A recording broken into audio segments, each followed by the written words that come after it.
सोमनाथाय नमः। ॐ मल्लिकार्जुनाय नमः। ॐ महाकालेश्वराय नमः। ॐ ओंकारेश्वराय नमः। ॐ वैद्यनाथाय नमः।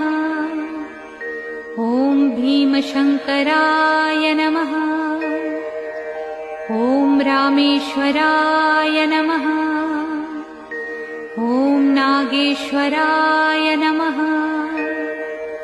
ॐ विश्वेश्वराय नमः। ॐ त्र्यंबकेश्वराय नमः। ॐ केदारेश्वराय नमः। ॐ भुस्मेश्वराय नमः।